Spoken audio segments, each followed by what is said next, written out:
restaurant thila hey kan chwaka McD a kan kala order kan siam fel sia kan group assignment thil ei khangai siamo kiosk vlog pa na kina enlet pa atan delicious burger hey mani square chunga McD nya chain restaurant a kan thanga McD hi mo chuan ti hian kan kala kan pa site visit kan pani ni chu McD hi kum tam tak no ka voi khat kal le na nya ka kal na chu Delhi a khan ge check up khan ka kala zuai in chuan hi voina athang tu nu McD kal thang tu nu sepli i ini chon option kan nei lawa ma se he u sepi option a kan kal hemi te pani shwai chu mo ar puino shwai ang vel ka ni chuan delicious burger in ka khilai hian khi lai la tro ta son kan order an pay to a min lo la pe thei lo ani ema se mo rei to khop mai real cham zong zong nen dai san ni dark cut minute sari in ala ri lawa dar som pani le minute som nga pathumania ma sing thil kan nei lo ni jingkara changin no hem lai te pani mi pa hi se pin anin ngai zong nya nga ti asp zo ke ai ka chu ka shat pol lo nang mani chu ka shat an mingin ang tu ka mau kal puit ka fate pani hi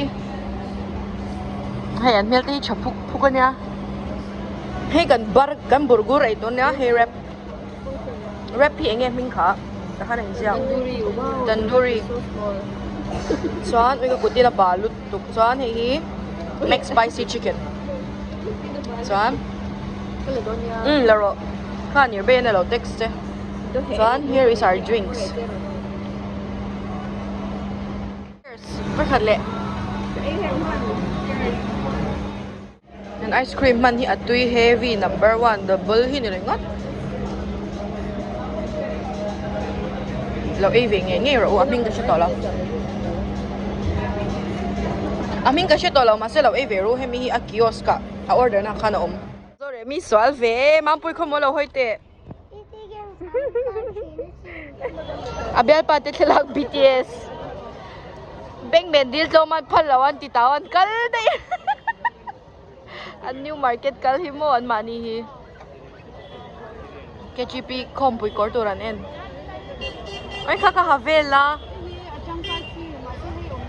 atawe sani som nga chuan tan bazar hi kan man lu tu ka ui chuan he ta han hemi le zo ve le han e special item tutorial kan som hal kuta dong hal don aron zina abrok sia chu wam chuan a bazar na man kuta don oh hey pani puri ei turi marcha tel do lawa ako ka nai nai tip mya hi che thiam ve tho ai yan lo ka du athe छोटा छोटा अभी तो बोल रहे बड़ा तो छोटा तो मिजाओ खान अब दौर मिया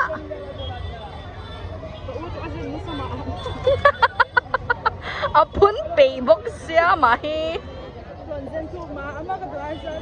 है थिल क्यों लो तो किए नाइस कवर की स्कूटी चीना की चीना का दो कौन सा 12 है那呀，你黑是那个炒粿么干掉？阿妈说看民炒粿，你得有没？阿妈看不是看到你脸，阿你咯。你不在粿楼看掉，不是看到你脸面咯。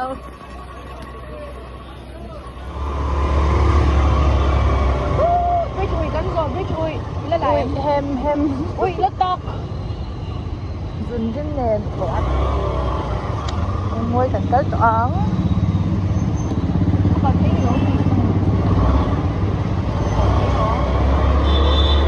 Wow, 대박!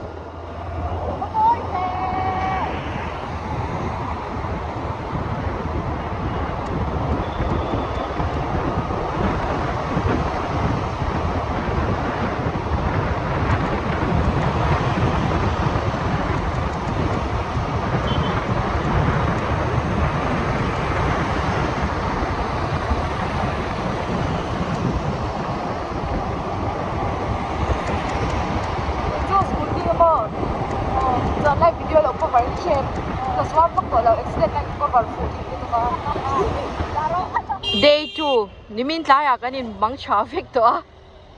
Masa nimin tlaya ka video la kanin mang chana ka alo i slow motion in slow video in alawin la ah. Hey, iPhone in. Uber ako doon. Kale, sen ka Uber alo ko thay lawan nimin akan siam chat saka ko thay to em kan enang. New market pickup here. Oh, New Market daram tala Esplanade. Oh. Amahi mo. Inrin ang hi anilaw azay ang hlor hi anilaw.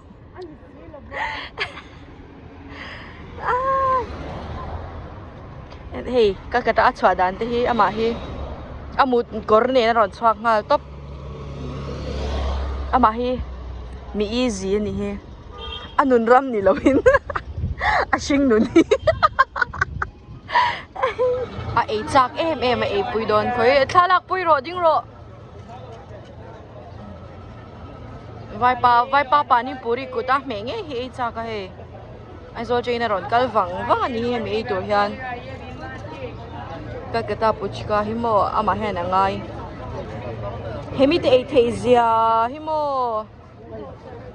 Ando char min pe ve theilo. Hetia vai pa ina a me shwa hi nya ai chak chumo ma hian. He ai chak tu no. Chinga.